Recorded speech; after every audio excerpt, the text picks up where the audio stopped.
You're listening to the Everyone But Us podcast, straight from the heart of London. Yeah, what's up, everybody, and welcome to the Everyone But Us podcast, live from Germany in, what is it, Coesfeld, is that pronounced right? Coesfeld. It's near Dusseldorf. Okay, yeah. Apples and oranges. We're pronouncing all of these names wrong, I think. German's going to be like, these guys are These fucking English guys. But for today, we have a very, very, very special guest in the building. I know I say that on every podcast, but this one is truly a special guest. I'm going to let him introduce himself. Freddy from Madball in the house. London Star. That's right, you heard it, man. We've got Freddy from Madball on the podcast. I just want to say thank you for taking the time. You're welcome. You're very welcome. My pleasure. My pleasure, man. So, like, how you doing first? How you feeling? I'm doing all right. Yeah. Hanging in there. Last day of the tour. So just getting all our stuff together. You know how it goes. Last day of tour. Just trying to get everything together and get ready to get home to the family. But it's been a nice tour. It's been a good time, man. Good people and good shows. So yeah. Okay, man. Yeah. I mean, for those that don't know, I think it's obvious. We're on the Rebellion 8 tour. Yeah. We're on the last day of a 10-day trek. 10-day trek. Yep. So Rebellion, that's something that you started. Yes. Can you just talk us through it, like? Yeah, so this is the 8th installment. So we started it like some years back now, and basically, I didn't invent package tours. You know, it was something people have done similar stuff, but I definitely wanted to create something that had like not just a brand, but like made a statement. Hence the name.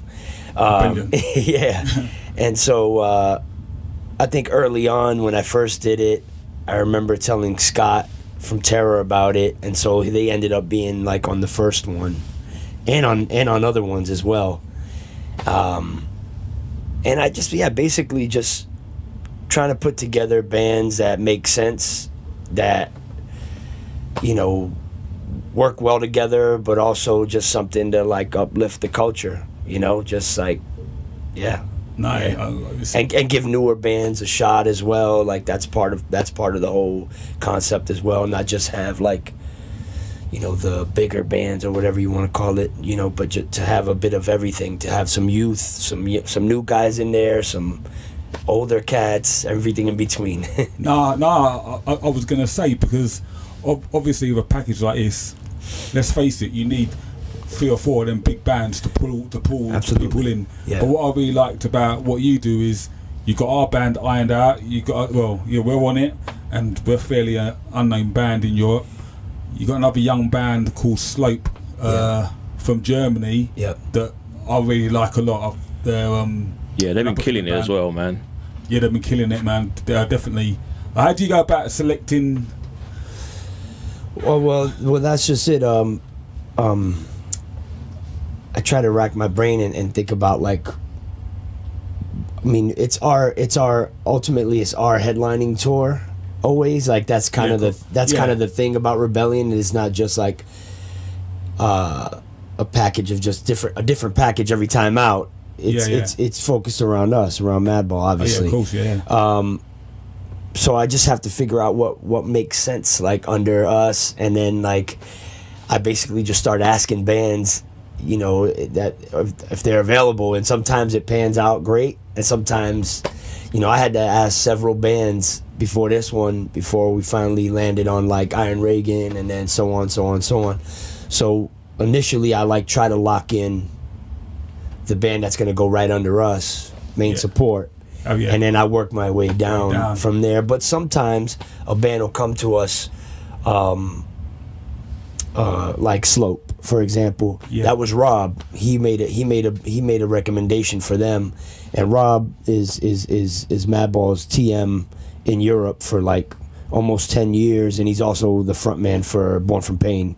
For everybody listening, Rob Franson. But good friend, and part of our team, And he's been helpful to me over the years as well, as far as like because he has his ear to the street in Europe. So he's been telling me, he kind of tells me sometimes, hey, maybe check out these guys, see what you think. Yeah. And that's like how a band like Slope came about. You know, he was like, hey, these young guys are coming up and they're doing some interesting stuff. And then, or even Ironed Out, you actually came to us through Theo. Theo, yeah. That's how it works, yeah. And then I was immediately digging it. And obviously we go way back. Yeah, you and I, so. Yeah.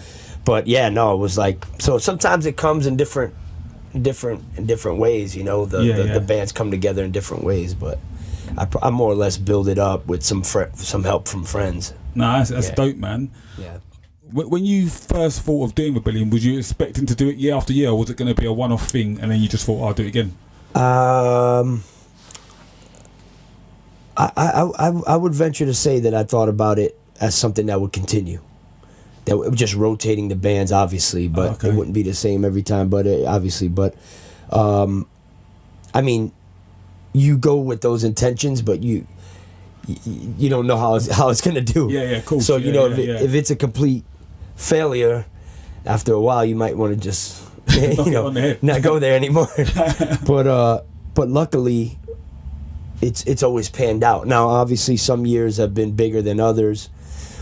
And that's great, across the board. But even where there's been years where it wasn't as big. Yeah. I think it's still something important for us to do. 100%. It's something important for the culture of hardcore and for Europe and the whole nine. So we just keep it going, 100%. And the only reason we took time off, honestly, was because we did Persistence one year, which we hadn't done in like 10 years. So we decided to like give Rebellion a little bit of a break. A breather. Yeah, and but that turned into like 2 years, Yeah. But I can imagine for yourself, because you're the main guy that organises it as well. When you put it on, it's quite hectic. So having a year off maybe is like it was. let me step away for a bit. It was a little bit of a relief in that regard. Yeah. Something like this must take like months and months and months to get together, man. Yeah. It should. A lot of work. And to be honest with you, one mistake that I've made on this one that I'm not going to make moving forward is just announcing it early on. We learned a little bit from that on this one, just because now every festival, every tour, everything out there is being announced like a year in advance. That's like the thing now, Yeah. So that's one mistake I'm not going to make. So there's going to be another Rebellion, and it's happening the same time of year.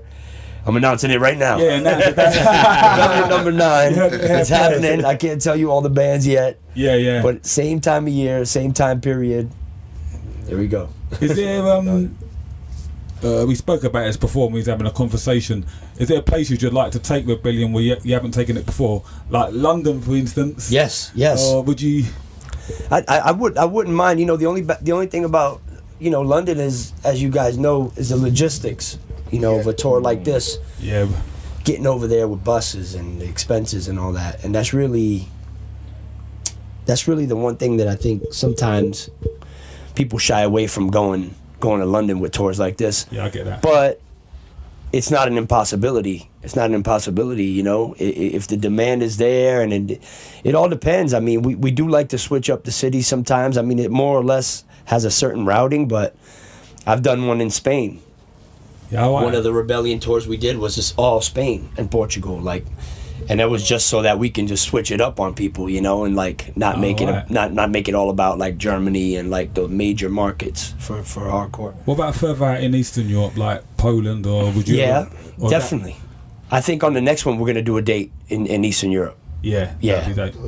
I think the one I've done with Knuckle Dust, was it Prague? Yeah. I was going to say the Czech Republic would be. I think you're right. I think we did Prague on that one, right? Yeah. We usually try to throw one Eastern European date in there. It didn't happen on this one, but I think it'll happen in the future. That's cool, man. So Madball, man. Let's talk about Madball, man. And I was thinking, I've got so many questions I want to ask you about Madball that I know that you've most probably been asked a million times and get bored of answering. No, man. it's all good.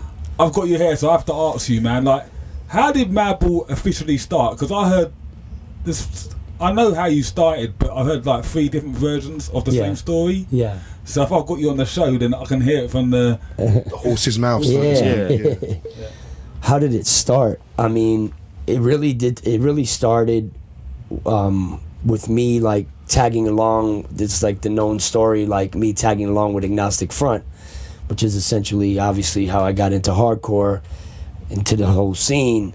And then I became a mascot of sorts for AF for a little while. I would come up and sing a song, blah, blah, blah. And that was the inspiration for Madball. And, the name itself came from Vinny.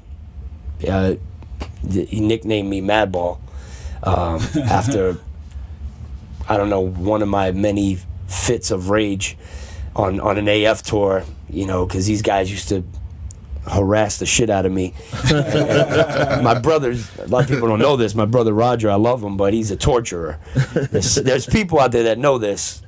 Many probably don't think of him in that way, but yeah, he likes to have fun. He likes to have fun with people on tour, but I've heard this from a few people. Yeah, some would call it fun. Others might say it's, I don't know, child abuse. I don't know. Well, we would call a wind-up merchant. Yeah. Ballbuster. Yeah. But anyways, one of those times where he was just getting me worked up so that everyone could have a laugh about it or something. And I was christened Madball by Vinny. And then that furthered the whole kind of like, now I had this nickname, and then it was like my brother was like, hey, maybe he sings a song with us. We got all these old, we have all these old AF songs that we didn't put on United Blood. And then that's when it started clicking. They're like, maybe we should have Freddy sing these songs and we'll call it Madball. Yeah. And I was like, that's the stupidest thing I ever heard. I didn't love the nickname or the name for the band. But I ran with it because I was like, all right, I'll do it. It sounds fun. Sure, I'll do it. And then, so I started with those guys from like the age of 7, 8 years old, like just doing the little song and on stage and doing that little bit. There's stuff on YouTube, like I'm sure you know. Yeah, there's some stuff I think you can find, but the actual Madball thing didn't really take life until like '88. Was when we recorded Ball of Destruction. Ball of Destruction, yeah. And then '89 was when it dropped. Ah, okay, cool. And that was just 3 songs, wasn't it? Was it? No, there was a bunch on there, but I think but it was so fast. They're so fast. Yeah. Oh, it's right, like really? all those old style songs. So it's like boom, yeah. boom, boom. So it's like it's a very short little 7-inch there. But it was basically just old AF songs, man. No really original songs at that point. It was just something that was an idea that came about that Roger had, and Go on. No, I was going to say, but when he threw the idea around to people at In Effect, which was the label that AF was on at the time, they loved it. Shit. So that also gave it legs, Yeah. And Howie Abrams, who's a dear friend of mine, who's a guy that signed Madball twice, he was at In Effect at the time, and my brother proposed this idea to him, and he loved it. So then that was like, okay, let's go do it then, because my brother was like, hey, I'm thinking about having my little brother sing on these old AF songs, calling it Madball, and the whole concept. And Howie was like, I dig that. That sounds different, like a little 12-year-old kid or whatever singing on a record. That's sick, man. So Howie co-signed it, and basically we went into Don Fury's and just like banged it out. And In Effect dropped it. And then later on, many years later, Howie Abrams was at Roadrunner Records, and he signed us again. He signed me again in '94, but this was now the Madball that people kind of know. Yeah. At this point, Because it was Ball of Destruction, then it was Dropping Many Suckers. Dropping Many Suckers in '92. Yeah. Just the Madball thing. When they had a toy called Madball, I swear there was a toy. Yeah. And that was in the ball, wasn't it? Yes, and I gotta say, I'm pretty sure that Vinny hijacked it from that. Yeah. Because, he was like watching TV in his house or something, and that commercial was coming on a lot around that time. I remember it, yeah. Yeah, Madballs. Yeah. And that's actually how he would started calling me that. He's like, Madball, right. Madball. Like, he kind of took it from that. Yeah. And that's how I got Madball. You know, it applied to the situation, you know, because here I am, this ball of rage, you know, there's this running, you know, throwing rocks at the van or whatever I was doing. Yeah. And so he was doing like the commercial, you know, he was imitating the commercial towards me, and I got christened Madball. Yeah. So sorry, Madballs, the brand. Yeah, we did kind of unintentionally bite you. Bite you, but yeah. But yeah, I didn't. It wasn't me. It was Vinny. It's Vinny. It was right. So let's talk about Set It Off, man, because like me and you are about the same age, I think, but like you've done, obviously, when I discovered Set It Off, I was searching for a sound, but I didn't know what it was. I got into Biohazard before you guys. Yeah. But when I heard Set It Off, man, that was like, this is what I've been searching for, man. That's Same these awesome, guys, innit? It changed your life, man. The same. Cheers, fellas. Yeah, I Set It Off was like, to me, well, you know, Dropping Many Suckers. I got to give a little credit to Dropping Many Suckers, because Dropping Many Suckers was something that we decided to do. Because honestly, we didn't know what Madball was going to go. It was going to be like this long-term thing. You know, when we did that first 7-inch, it was for fun. And then the topic came up somehow again, because once again, I was going on the road with AF and kind of like, but I was older at this point. So we decided to do Dropping Many Suckers, because we had already established Madball in the first thing, so we just kept it going. And then Matt Henderson came into the mix, and that was, I think, the very beginning of us kind of having our own sound, obviously, because we had our own songs. And then fast forward to 93, getting Hoya in the mix, because I had to give credit to Hoya here, because we're talking about getting into the subject of Set It Off. That kind of furthered us having our own identity, and so the coming together of, you know, Matt Henderson, and, you know, at the time Will and everybody, you know, those guys were in AF, and AF was pretty much going to be done at that point, so they all started coming over to do Madball. But that was around the time of Dropping Many Suckers. Yeah, us bringing Hoya into the mix and having Matt already there, he had already started writing stuff. That the combination of those two characters, and then me doing whatever it is I was trying to do at the time, is how you got Set It Off, and it helped us really. It helped us have an identity. Oh yeah, really. real, That I think, you know, it's hard to say, and the reason I went back to Drop Many Suckers is because I don't want to discredit that one either, because we did start to form an identity there. It was all obviously way different than Ball of Destruction, but Set It Off, I have to give the full credit to like establishing Madball. You know what else about Set It Off that I always thought made it stand out at that time was how well produced it was. Yeah, I mean, the quality of the recording is fucking excellent, man. And like, for the time, I would say, yeah. But going back to Dropping Many Suckers, it wasn't until I discovered Set It Off that I went back and checked that out, and I loved that just as much. But like, Set It Off was obviously the one that opened up the door for people like me to. Yeah, no, and it makes sense, because it really was the first album that we put on. You know, we got signed to Roadrunner, and so we put it out, and it was actually the first release that actually got out there. Yeah. You know, it had, and it was, I mean, Roadrunner was, not a major label, but a very, very strong independent label, and had a heavy presence, especially in Europe. Oh yeah, definitely, man. And so it makes sense that would be the album that would kind of introduce people to us, because it's definitely the one that got out the most, you know. Oh, definitely. By that point, you know. I mean, just like with Hoya, because he likes to, he's reminded me a few times that he wrote the Set It Off. See, that's like because I wrote Set It Off, but He was Demise finishing it. How did you and Hoya get together? You friends? That's a good question. Yeah. That's a good question. We were friends before. He got in the band.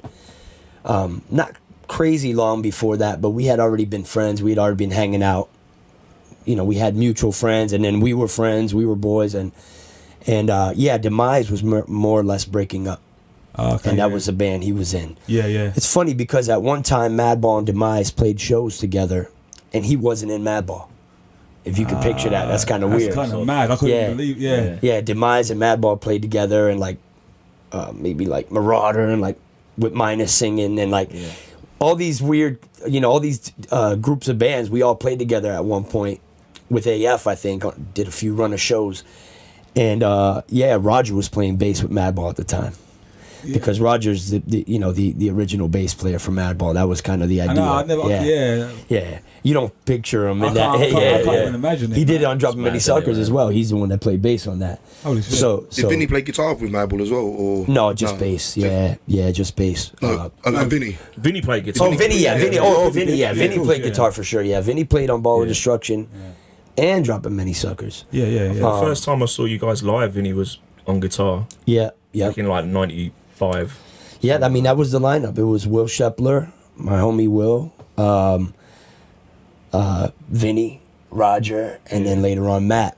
That's just a killer. That's It was AF. I was basically using AF as my backup band or whatever. Yeah. But they got in. The thing is, they kind of got into that idea because AF wasn't sure if they were going to continue on at one point, so it kind of gave them another outlet as well. Yeah. But yeah, Hoya was my boy.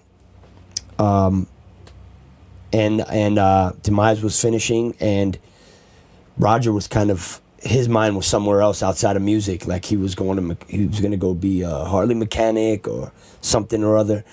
He was already starting to veer away from music, if you can believe that, because now AF's still going strong. But back then, they were going to be done. They were like, we're done with this AF thing. It wasn't long after that they came back pretty hard in like, what was that, 95, 96? Yeah, there was a few years they were gone. My brother was doing other things, and everybody was doing other things. The guys in the band were playing with Madball, blah, blah, blah. And, it was like 94, 5 or 6. I think you're right. It was like 95 or 6 they came back, So pretty much like they come back off tour from Madball, and I guess Agnostic Front were like, let's do something again. Yeah. And then Madball guys stayed with me because when they came back, they went with the older lineup, like some of the original guys like Jimmy Coletti and Rob Kabula and guys from the 80s. Wow. So it's kind of funny because I just kept all the AF guys.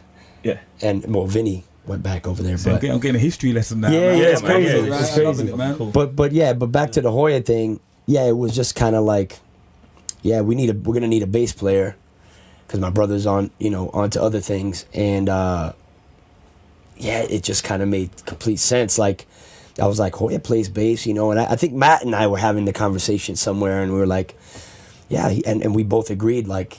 He would work well because we were already friends. Yeah. And like everyone, like we all had a good vibe together. So we were like, let's. What did he bring to the table? Like, did he bring something musically different that you weren't doing before? Yeah. Because he said he was the one that kind of introduced the groove. Or I would say he brought a lot to the table actually.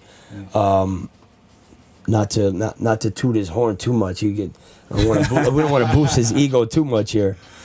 I've seen him doing a lot of tooting anyway. Yeah. We love you, Hoya. Yeah. He brought a lot to the table. Yeah, he brought like his own vibe to it. I mean, just like listen to the difference between like I guess Dropping Many Suckers and Set It Off, because he had nothing to do with Dropping Many Suckers. Yeah. And then if you listen to Set It Off, he was very involved in that. And yeah, I mean, he brought a lot of groove and just that Hoya flavor, and then that combination with what Matt was doing, throw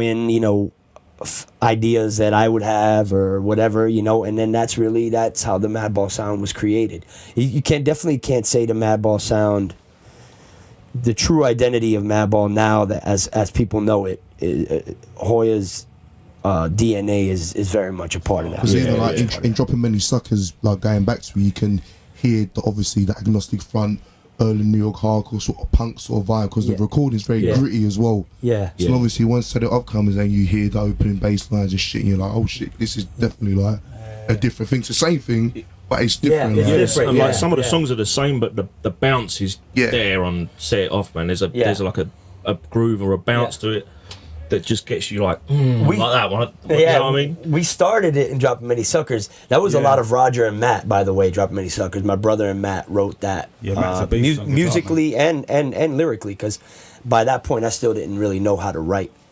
lyrics. You know, I went through my brother's lyrics and maybe changed a couple of things here and there, but I didn't have it down. I didn't have that concept down yet. So we can accredit a lot of the lyrics and Set It Off from your... No, that's me. That's you. Yeah, that's me. Or the song Set It Off is Hoya. Okay. Hoya wrote the lyrics to the song Set It Off. Oh wow, man.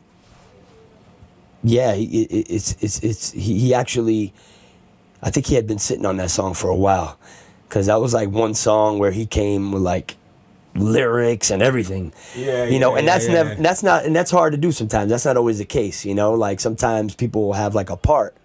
Which a lot of times is how Madball works. It's like he would have this big chunk, this big, you know, important riff, but it wouldn't be an entire song.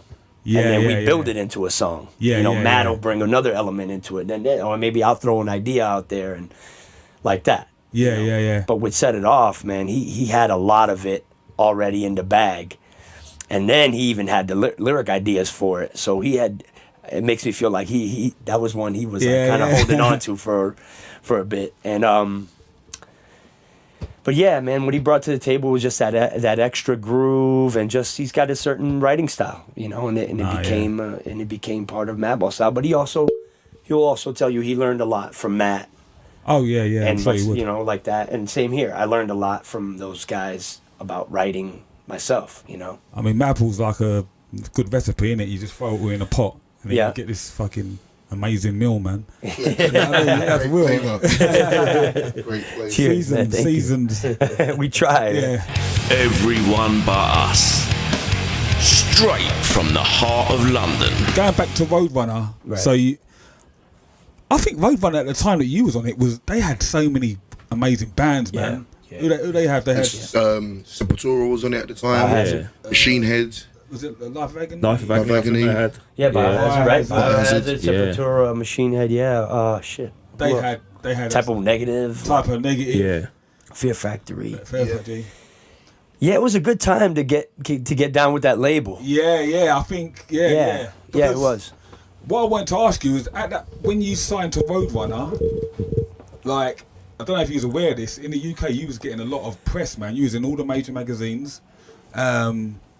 Not like big double page spread like some of these other mainstream bands, but like you was getting a fair amount of coverage. You was on MTV. What was that like for you when that all started happening? Was you like, oh shit? It's a trip, man, because when we started to do Madball, the scene in New York was suffering pretty bad. And I got to remind people of that sometimes, because, you know, they think that because Madball comes from the AF lineage, that we inherited like a bunch of success or whatever. You know what I mean? Yeah. It's like, well, first of all, we're talking about hardcore, first of all. And secondly, you know what I mean? Secondly, yes, being attached to AF or being like AF's, you know, side project at one point, or like, you know, being Roger's brother, whatever. All those things definitely help initially for people to go, oh, I'll check it out. Yeah. But that's only on the initial, you know, then people have to like it for themselves. Oh yeah, 100%. It's still gonna be good. And AF may play to a sold out CBGBs or even wherever. But when we started, we couldn't get, you know, 50 people. You know what I'm saying? So it just shows you that we didn't inherit all this success. It was like we kind of had to go out there and like earn it. Like you may get some people that will come by default. Yeah, let me check this out because it has so and so from AF, and it's got to be interesting because it's so and so's brother. Yeah, you're gonna have that percentage of people always. I don't want to completely, you know, not be. You know, I'm very thankful for AF helping create this, but I also want to give people accurate perspective. Because it was not always like, oh, hey, here I go, I'm going to play to 500 people all of a sudden instantly. No, the scene in New York was on a down. And, for everybody, and at that time, I think Sick of It All was like, they still remain as one of the biggest hardcore bands, period. But I don't even know if they were even playing New York. Like, I feel like they were off trying to just establish themselves everywhere else. What do you think happened to New York, just quickly? What was it? I don't know, man, to be quite honest. It's like, it was like in a really good place in the 80s at one point, and then there was some issues with CBGBs, and they started doing less shows, none at some point. But then in the 90s, they started doing them again. But I think it was just going through a transitional period, man. Yeah. Like, older cats were just maybe done with it, I guess, some. Not all of them, obviously, some stuck around, but it was in a transitional period. But the early 90s was not an amazing place, amazing time for New York hardcore in New York. In New York, yeah. Yeah, it really wasn't. And by the mid-90s, it started to get back up there. Yeah. We put out a record, and then there was other, bands coming up that started putting out records. Crown of Thorns and like VOD and like all these bands started springing up, and everybody sort of had their own little flavor. And I think people started getting interested again, and then new people started getting into the scene. A younger generation came in, and we were part of that. We were heading that generation because we were teenagers at the time.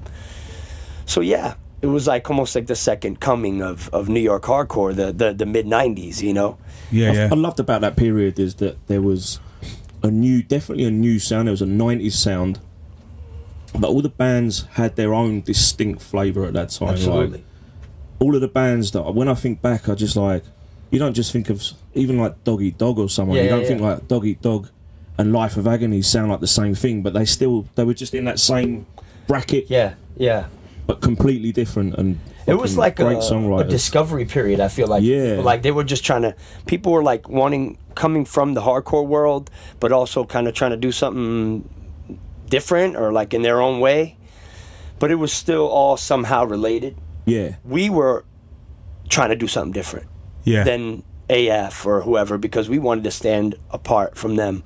But at the same time, we had that thing where we wanted to keep some of that traditional stuff, and that's why you get the Madball sound as well, because sometimes it's fast, crazy, old school style, mixed with whatever this new thing that we were trying to do that we didn't know we were doing at the time. We were just like, it's just got to be different. It's got to be organic, but it's got to be different. We're not going to mimic AF. There's only one AF. You know what I mean? Like. But anyway, to your point about the success, about all the hype, that was kind of crazy for us. Like coming over to Europe early on and seeing all that attention was mind-blowing, because we weren't playing big up halls in New York, you know what I mean? We were doing, at best, it'd be like, Wetlands, Coney Island when those started.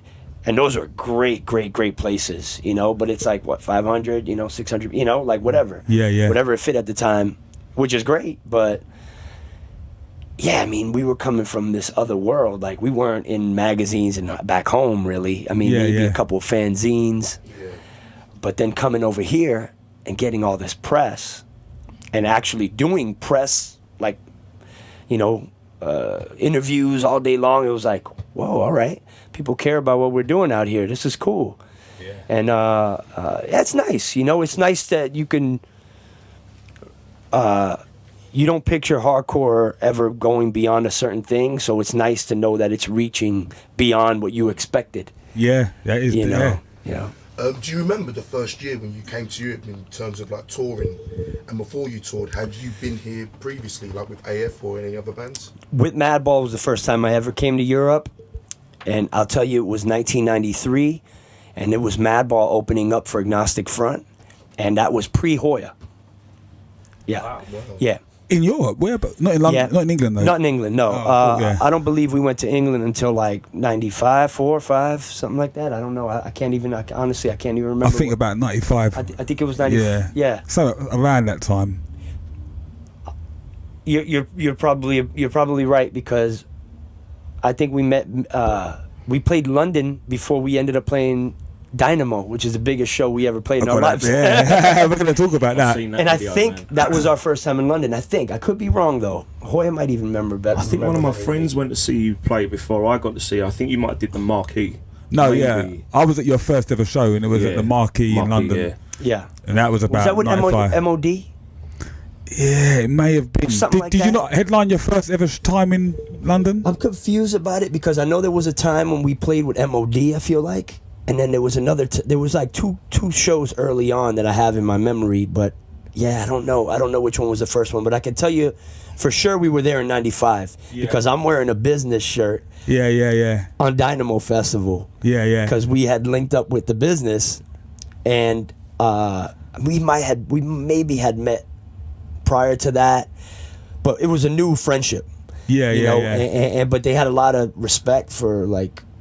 For what you for what we were doing, and like it was cool. Like they came out and showed their respect, and we knew the business because Oi was a big thing in New York, in the hardcore scene. Yeah. There wasn't even a Oi scene per se, even though they ended up become eventually an Oi scene got carved out, but before there was an Oi scene, people just hardcore kids just liked Oi. Some hardcore kids liked punk, or some like metal, but the common denominator was hardcore. But anyway, I'm going to different places here. But 93, we definitely didn't go to England, and that was mostly like Germany and like Italy, like mainland Europe, and that was my training grounds, man. That was like opening up for AF every night, and it was like AF's farewell tour, kind of, in a way, because they didn't tour again for a while, and but our first, and we had Dropping Many Suckers had just come out, so we had like a bunch of those pressed up, and it was no Hoya. Roger was playing bass. it was crazy when we just did the old songs and Drop Many Suckers. All we had was Drop Many Suckers. So we had nothing. Is this on YouTube? 22-minute set. That's it. Is there any clips of this on YouTube? Yes. Oh, I'm gonna have to find that, because I would love to see that, man. Someone sent me one. I want to say like somewhere in Italy, maybe, or something of that tour. It's funny, man. I would come out with this real thick flannel. And I would eventually, it would come off, but I was like, what was I thinking, man? Like, you look back on these, I'm coming out with all this like winter clothes on, like to play to like in a sweat box of a club, like, and heavy shoes, and like all, we just didn't know. I think more of that is like, obviously you guys come from New York, and obviously you from other places in the US, but when you come from New York, a city which is gritty and it's cold and shit, so you got that vibe, and you're coming over and you're like, I'm fucking here. And you get in the club and you're like, oh shit, it's pretty fucking hot in this place. I got like one of these on, like one of these caps on, and like a heavy, thick insulated flannel, and I'm like, it's like crazy hot in here. Like, what am I thinking? But eventually I'd be shirtless anyway, so whatever. I could do that back then. I was a skinny little, wiry little, I had abs. Back then, without even trying. But yeah, no, it was a fun trip, man. It was an experience, man. The bus was not like this one we're on. I can imagine. We were on a bus from the '60s. It was a bus, which was kind of like, the idea was cool, like the concept was cool, because we had never been on a bus, no one, not even AF, but it was a nightmare of a bus. It was from the '60s, and it was just like, it was a mess, man. We had to push start it a couple times. Yeah, it was crazy. It was a mess. That's like the old Knuckle Dust van, man. Yeah, we had a van that used to break down, and we had to push start it everywhere. Yeah, imagine a bus, like a big old like vintage bus, and you're like push starting it after the show is kind of That's dope, man. But yeah, you mentioned it. Let's talk about it. Like, so Dynamo, that's probably one of the most iconic. That particular festival was one of the most iconic festivals in Europe. Would you say? Yeah, I was it's 95. I was like, sorry to show my age here, fellas, but I was like 10 years old, so I remember that shit. Fuck you.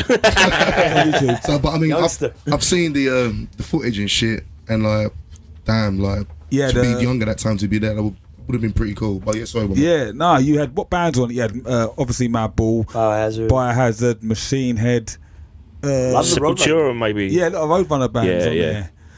It was like the Roadrunner festival, actually. Yeah. And I think that's why we got on it, actually, to be honest with you, because I don't think they were like, we weren't going to be drawing anyone or anything. That wasn't the draw. It was just, I think that helped us majorly. Yeah, I think the fact that we were in the company of those bands, and those bands were popping at the time. Biohazard they were huge, and even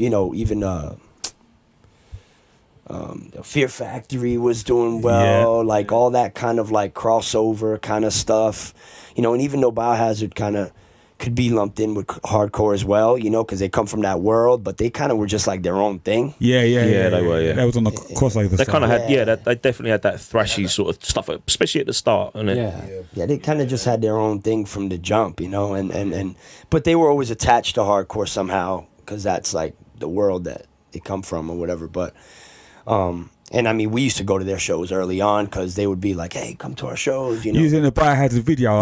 But they would invite us to all their videos, and we'd go to their shows, and their shows were fun. Yeah, I mean, their shows were great shows, man. Like Biohazard shows in the city or whatever, Jersey, wherever we went. Fun shows, man. Crazy hard dancing, crazy packed. Stage dive, and it was a hardcore show. Yeah. But these guys were doing something a little different. Yeah. I think being in the company of all those big bands, or bands that were like rising, at the time, I think that helped us a lot. I think because they didn't. I think the organizers were like, Madball, what the? And I mean, even if you watch us play that day, it's like, these guys are fun. Well, this is what I wanted to talk about. I'm not sure if you're aware, but that's a lot of people watch that live performance of Madball on YouTube a lot. That's one of the most famous things performances to watch on Madball. Not because I think it was just raw. Do you know what I mean? Yeah. And Hoyer's talked me through it. That whole building up to doing the concert. I fall off the stage and I curse at the guy and can we get your? I call the guy out. Can you meet me outside? We are outside, moron. Can you run us through the story? I mean, I think I even said that to myself right when I said it. I said, I am outside. I said, that was one of the most idiotic things I've ever said. It was raw. It was raw. And we had pretty much everything stacked against us. I was literally in my bunk, sick as a dog. Biggest show of my life, and I'm sick. Because we had just played, God knows, somewhere in London, a small club, sweaty. We've been just only playing smoky, sweaty clubs. And back then, man, we would get sick all the time. Thankfully, nowadays, I rarely get sick. But, we were just like not taking care of ourselves properly, and germs and this and that. We would always be coming down with colds and smoke and all these places. So I was sick. And I actually got woken up and I was like, hey, you're going to play soon, so you might want to get up and start getting yourself together. And I didn't go and see the amount of people. So, but I knew we were playing a festival, which may be one of the first festivals we ever played. We had only been used to playing club shows. So I start to get myself together. And then I go out there and take a glimpse. And I was like, holy shit. Yeah, man. And it was early, so I didn't expect people to be there. I'm thinking, okay, it's a festival. Was it going to be like, if we're lucky, 1,000 people? I don't know. If we're lucky, by the time we go on, it's a daytime, like early in the day. I'm like, we're not gonna, it's going to be big by the end of the night, but it was people as far as you can see when we went on in the day. So these people were there early, man. They were like amped. How many people to see. Talking? 120,000 it ended up being. Insane, man. Yeah, it ended up being 120,000. Yeah, that was like the count. That was their biggest year ever, and they never had a year that big ever again. They had big years, but it was never that big. Yeah, I went in Wikipedia to see the Dynamo thing, and I think that particular year you played was the biggest year with the biggest bands. And when you go down, they missed some years. There was obviously a lot more scale down and shit, and then obviously it stopped. I think it doesn't even happen anymore now, does it, Dynamo? No, yeah, I think it's done. I think it's been done, but yeah, just that sea of people was wild, man. How did you feel? Was you scared? I was like intimidated, you know? I was like, we're not used to doing festivals. We're a club band, you know? And I feel like shit. You know, not to throw an excuse in the mix, because I know it's like excuses. Now I was like, but it just happened to be what was going on at the time. I really legitimately felt like shit, and I was like, damn, couldn't I be feeling better now? You know, on this day, and then, but then I sort of forgot about all that, and I just was like, oh man, we got to play this. Yeah. Like, you know, we're actually gonna play to people, not only many thousands. And yeah, we were ill prepared, man. Like Hoya's mic, our guitar cables didn't reach all the way to the mic. Oh, fucking hell, man. That's how big the stage was. Yeah, I mean, in how many ways can I tell you, man? We just didn't know what we were walking into, man. It was just like, you know, just take a hardcore band that's in the beginning, because still we're still early on in Madball, you know. It's like we're still learning the ropes, even at the club level. You know, we're still figuring things out as we go. And now throw us into this mix. Crazy. These other bands were all like, you know, pros, man. They had like techs and all these things. Like they're all like metal kind of dudes. You know, even Biohazard, those guys, like they have like a metal background, you know, so they're all like very professional, and they kind of were, you know, ready for that, you know, and like throw us in there. It was like, woof, it was rough. It was rough for us, man. Like, we just got tangled up, and mics didn't, the cables didn't reach, and we just had to like, I fell off the stage immediately because I wanted to reach the people. You literally fell, was it quite a high stage? Oh, very high. Taller than this bus. Oh, fuck. Oh, yeah. And you didn't hurt yourself? There was hay. Oh. They put a big mountain of hay. That's quite smart. Yeah, it is smart. Yeah. And I think it was also for like, you know, it was for the people coming over the barricade, so like they would fall on that, you know. But I fell on the hay. Like very early on, like first song maybe, I don't know. I was like, I'm just gonna go out there and just project myself out there, and I literally just like fell off the stage. And man, we got through the set, man. We got through it, but it was a rough one, man. It was a rough one. Everything from the sound to it was rough, man. It was rough. When's the last time you watched it back? Do you watch it back regularly, or you can't watch it? It's hard to watch. I'll if it's on somewhere, you know, like every now and again, if gets put in front of me, I'll rewatch some things. Yeah, but it's a hard one to watch. I love that set, man. I thought it was awesome, man. But I will say, it put us on the map with a lot of people, new people. Yeah, definitely. Outside of like just that hardcore community. I remember seeing, I think Ono Cro-Mag was in the background. Yeah, Ono Cro-Mag was there rooting us on, and rest in peace. And like a bunch of German guys that were on the road with us, old school Berlin crew, you know. Our boy Nicky the Knife from back home. Yeah, it is a trip. You're all young and that, you know. Wow, look. I was. Yeah, I was just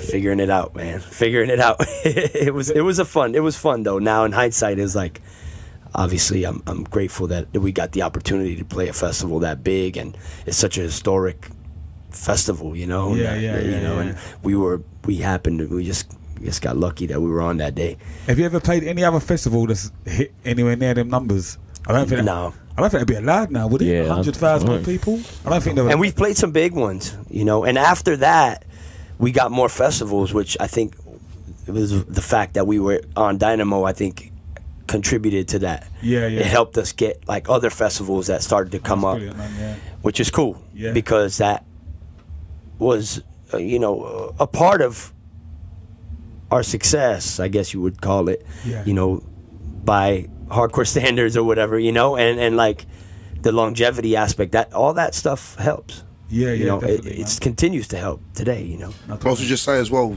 it wasn't Madball, but there's that clip of Bobby Biohazard doing that forward roll when Machine Head covered fucking Hard Times by fucking Crow, man. Yeah. That shit was fucking hard, man. The way he just does it, like, just... Yeah, all those guys, they wanted to definitely be attached to hardcore, you know what I mean? They definitely didn't want, you know, they were doing other things, but they always wanted to have that attachment, which is cool. You know, they paid a lot of respects. They paid a lot of respects to hardcore.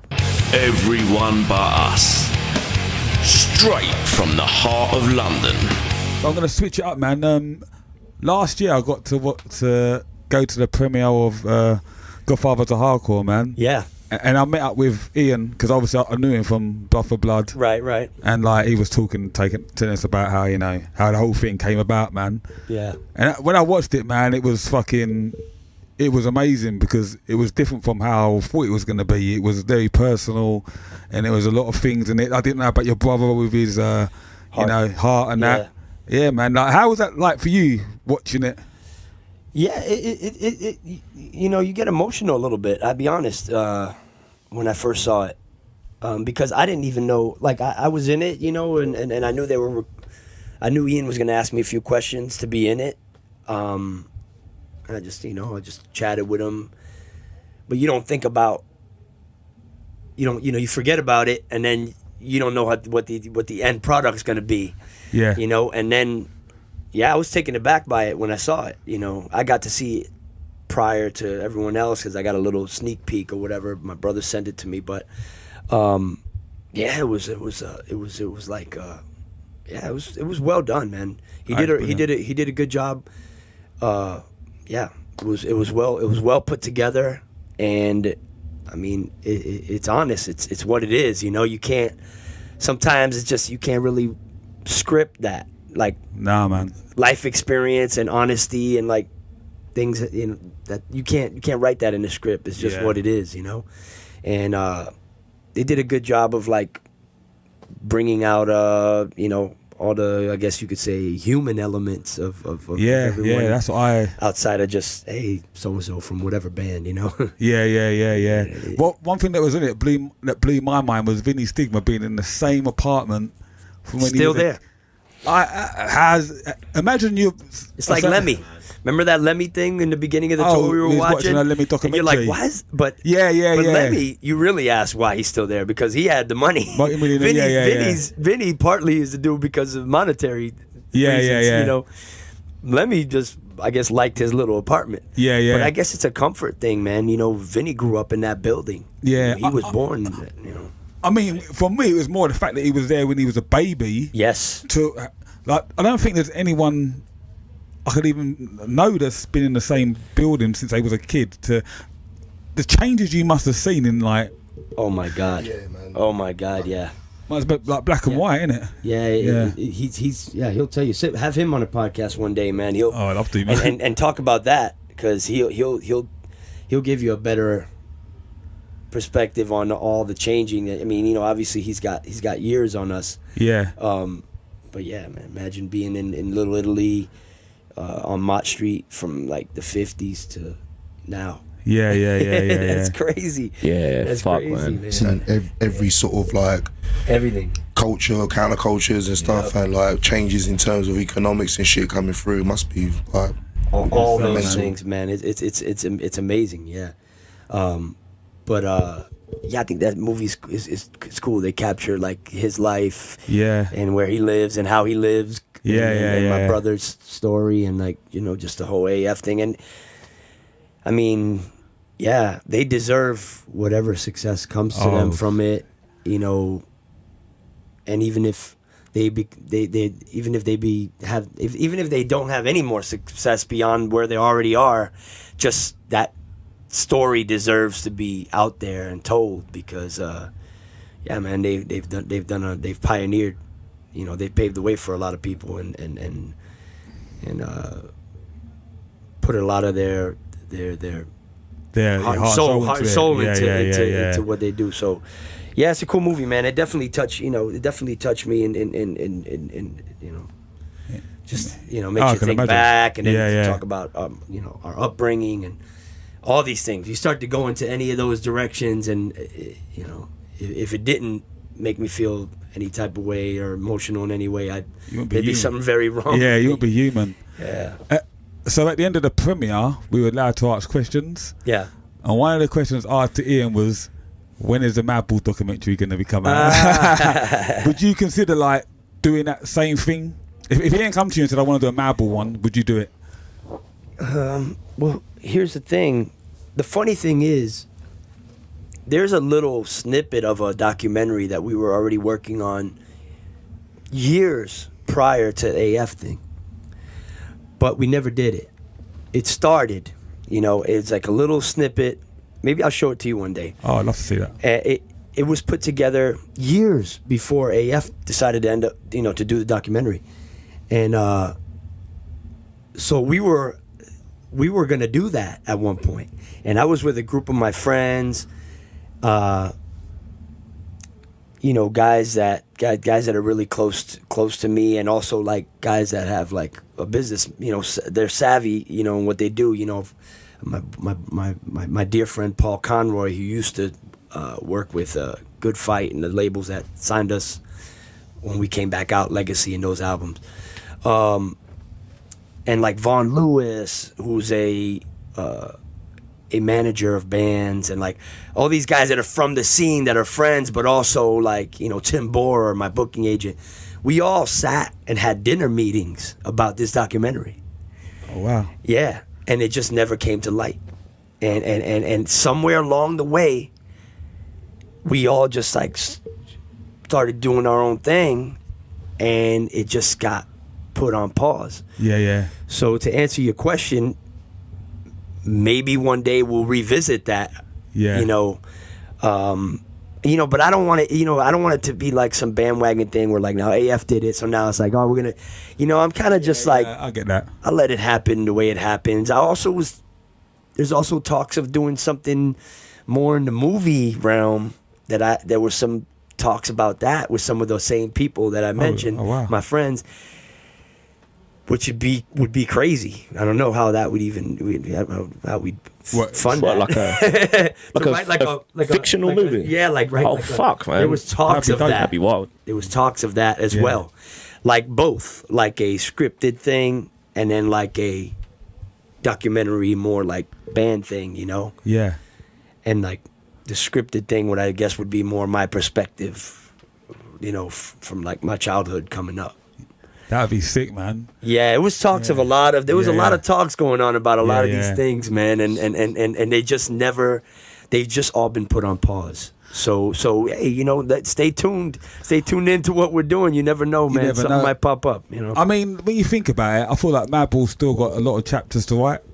So maybe if you were to do it now, it's like you'd miss out a lot of what's going to happen afterwards. I feel that way as well. I feel that way, like, is this our farewell? It's almost like people ask me about a book as well, because my brother's written a book, and it's done great. He's had a lot of great success. A lot of people have been saying the book's amazing. I haven't read it yet. I'll be honest. I need to read it. I mean, it's another cool story, and it's done very well.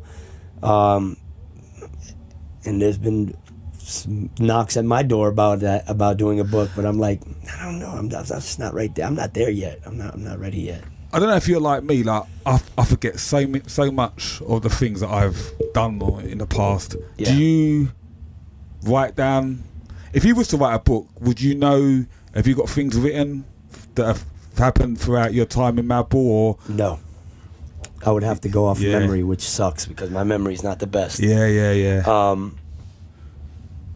But you can always, I guess, pick other people's brains that were there and get information, out of them. I honestly, it would have been great if I would have like kept the journal. It'd be great to keep a journal of it would have been cool if I was one of those guys, that kept the journal of my life or whatever, because then obviously that would make for an easier job. I fell off the stage into hay. Yeah. That's something you're not going to forget. Do you know what I mean? That's amazing. Yeah, yeah, one day all that stuff will come, I guess, when the time is right, and yeah, that's. I mean, I would tell you a lot of people would love to read that or see something like that. Definitely, but like you said, when it's I'd be curious to see how many people would be interested in that. I mean, I'm sure definitely in the media circles for sure, it's probably something that people would be interested in. It'd be interesting how far it reached, man. And on the topic of that documentary my brother did, speaking of reach, that played on Showtime in America. Yeah. I was gonna say and that's crazy. That's amazing. I mean, that's testament to how well done it was, though, as well. Yeah, I think, yeah, it's all those things. Yeah, absolutely. It's the story. It's how it was done. It's how it was put together. There's people who ain't even into the hardcore scene or know anything about the thing. They were even saying like, they can still relate. You see comments from people who like, I tease my eyes watching it as well because I've don't know these people, don't know this music, but it was very touching for a lot of people watching it and shit. Like, so yeah, definitely a big thing. True. And it's crazy though. It's like I'm still baffled by it because, in some people's mind, hardcore is bigger than what it is.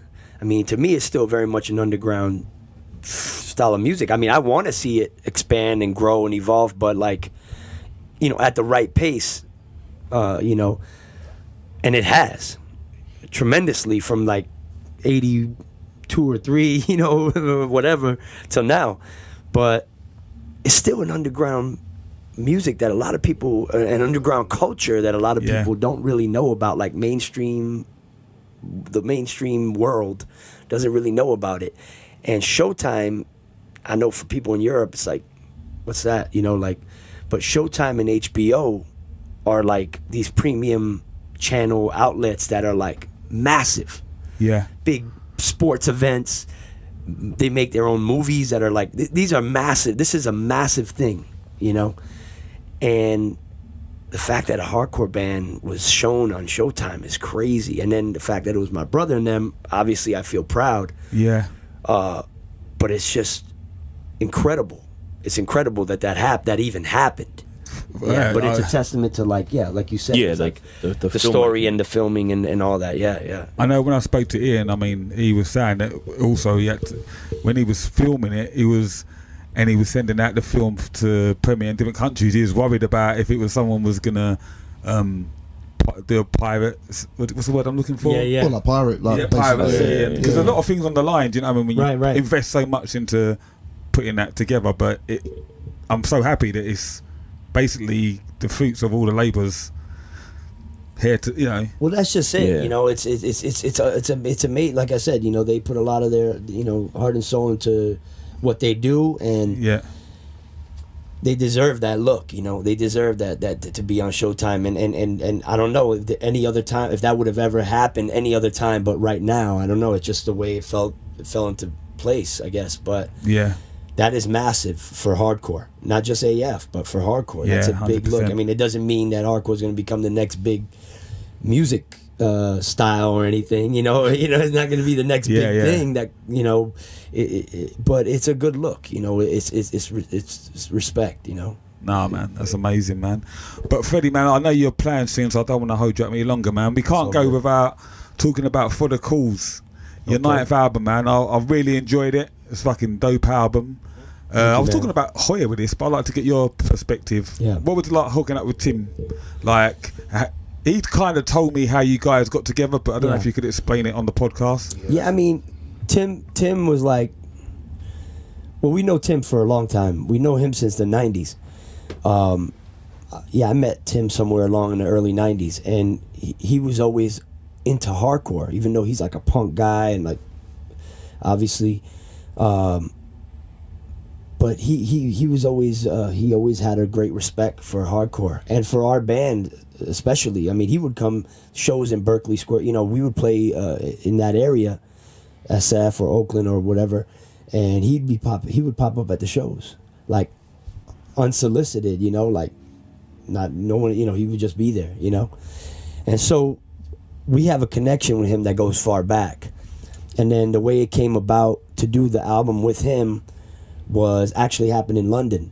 I had lunch with my boy Big C, Omerta, shout out, and very dear friend of mine who does security for Rancid, and Tim, and we just went to have lunch, you know, like friends, and just having lunch.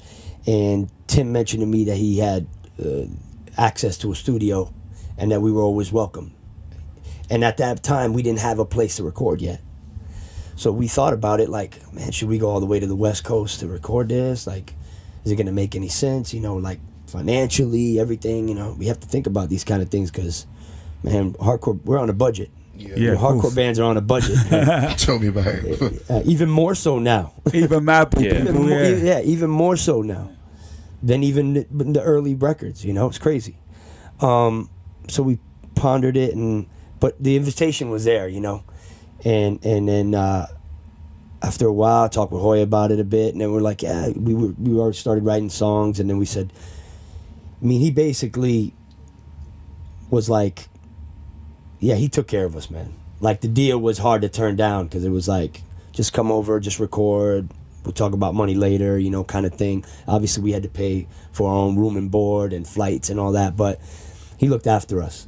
And so then, naturally, he just sort of came on board as a producer as well, because it was like, oh, well, I'm going to be there every day while you're recording it, and if there's any way I can contribute or help or even just lend an ear, I'm here. And we were like, yeah, absolutely. You know, this guy's a musical talent, so why wouldn't we have an extra ear in the room to like, hey, what do you think about this tempo? What do you think about that? Like, he didn't, you know, some people in their minds would think he wrote the songs with us, but that's not what happened. Yeah. He didn't write the songs with us. Like The Fog, he didn't write that song. But people probably think that he did because it sounds more punk. That's crazy, man. Because I honestly thought he had a part of that. He had nothing to do with well. The Fog. Yeah. No, I shouldn't say he had nothing to do with the song. He sang on it, which was great, and he killed it. His verse is great. I love his verse. But there's no part of that where he came up with the hook or anything. He came up with his own cadence for his verse and his own lyrics for his verse. But the song, the framework was all there. Oh, right. Even I wrote the hook. Like, it was our song, but he fit the song. So you know, and it was coincidental because we had The Fog before we even were going to record with Tim. Yeah, that's insane. Yeah. So, but people's minds, I know the way people's minds work. It's like, oh, I see. Oh, they got these punkier songs. They went with Tim. But it wasn't like that. We actually had these songs already in mind to do. No matter where we would have recorded them, these songs were going to come out. Yeah. And it just so happened that it was at Tim's place. And it just played out that way. But which is great because he's a great guy just to have, you know, like I said, he's a talent, he's an old friend, he's a great guy to have in the room to bounce ideas off of or just even to listen to it and be like, yeah, what do you think? Yeah. And he loved all the stuff that we were bringing, and yeah, he did contribute to one hook though on the record, the slow song For You, and he I had like the framework for the verse and all that, but I still couldn't figure out quite exactly what I wanted to do with the hook. And Tim grabbed a lyric that I had, went in there and sang the hook. Holy shit. Yeah. And I will say, you know, because I got to give credit where it's due too. You know, I'm like, yeah, we had a lot of stuff written beforehand, a lot of things, but that was one moment where we were stuck. Yeah. And that's when, like, a guy like that comes in handy. Yeah. Because he was like, look, he was just playing the back, and then he was like, let me try something. And then he sang, we must carry on for you. And it was my line, it was my lyric, but he turned it into like a, yeah. And then I went off of it in my own way, kind of took that, what he did, and just kind of did it my own way, and then it just like completed the song. But yeah, no, it was a great experience, man. His studio is a comfortable, cool place to record, man. Yeah. And it was a great experience. That's amazing, man. I mean, being in a band, because this is actually your ninth release, and you've had EPs. Yeah. Do you? When I heard it, like I could hear the punk influences. Yeah. And you were doing things with your voices. You were using more range of your voice, which I thought was awesome. Is that something that you on this album was like, I got to try and change it up a bit, or? Yeah,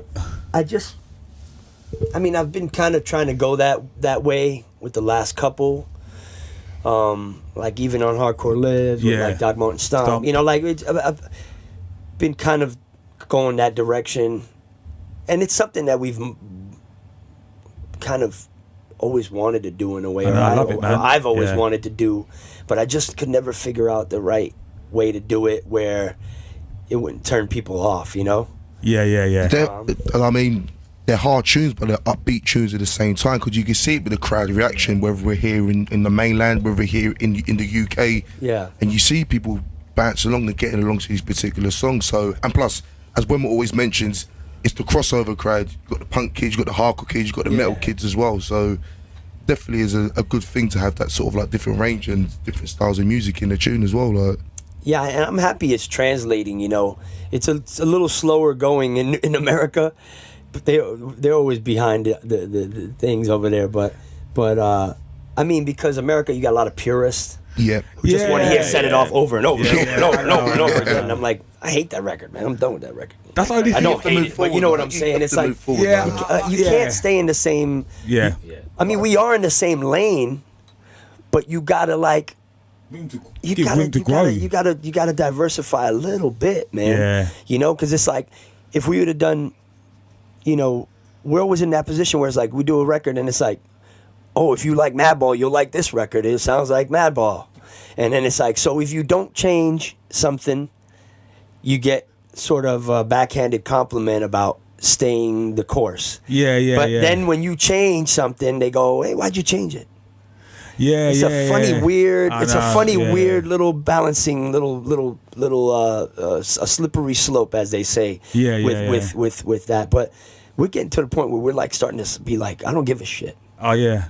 Like we've been in this game like 20-something years. You know, like Ball Destruction literally came out 30 years ago this year. So and it's like at some point you got to say, I don't give a shit. I mean, we're not going to turn Madball into a country western band. You know what I'm saying? We'll go do a country western band if that's what we want to do.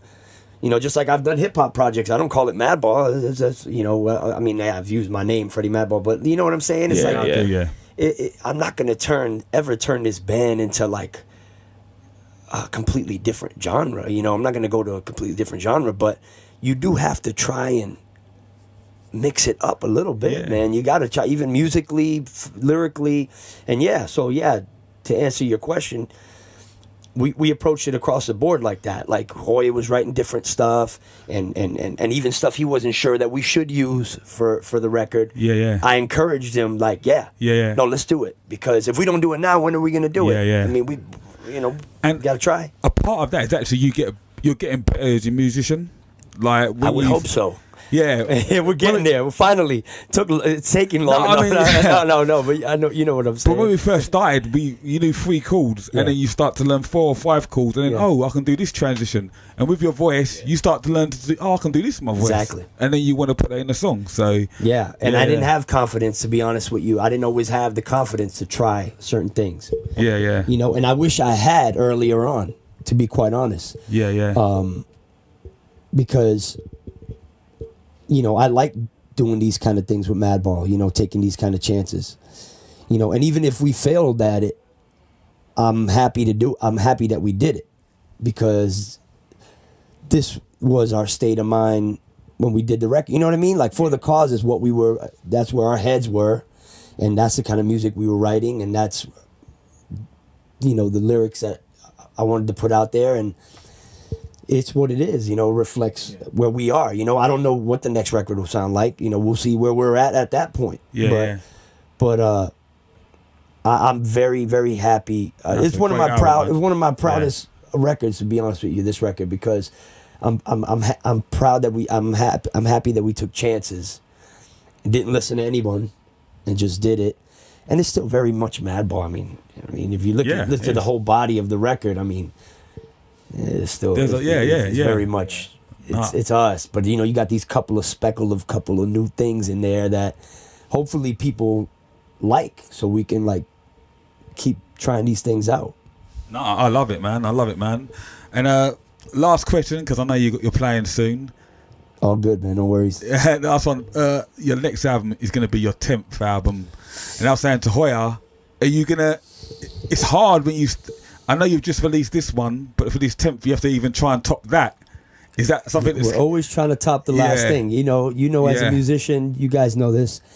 You always just want to put out a better thing, and sometimes that happens, and sometimes it doesn't, or maybe in your own mind it happened, but not in everyone else's. Sometimes you think, oh, this is the best thing I've ever put out, and everyone else is like, I don't know about that. But I will say about this new record, I do feel extremely proud of it, and it might not be everyone's favorite Madball record, but I'm extremely proud of what we put out, and I think it's being well received. But again, I don't know the next one. Obviously, we're gonna try to top this one, but I don't know, how it's gonna play out. But we're gonna try our damnedest. It's a big one too. 10th release. So we're gonna be on the spot. We're always on the spot. But we're gonna do what we do and hope for the best. No, man, respect, man. Well, Freddy, man, I want to say thank you very much for taking your time out to sit with 3 guys that are fans, really, man. You guys are my friends, man. You guys are, that first and foremost, I consider you friends, man. And I'm happy to have Ironed Out on this tour, because this is the last show of the tour. So, thank you for having us. Man. It's been a pleasure to, you guys are good company, man, and a great band. So keep it up. Oh, thank you very much, man. And that's it. Yeah, sorry. I don't want to get into no sort of fanboy shit, but I just want to say, man, I never ever would have thought that I would be able to do a tour, but to do a tour of a band that influenced me in many, many ways on the hardcore scene. So I'm so blessed to be here, and obviously, cheers, brother. I thank you so very much, man. And that really, that makes me feel good, man. Hearing things like that is warms my heart. Leave it there, Freddy, man. Thank you very much, man. Right. You're listening to the Everyone But Us podcast, straight from the heart of London.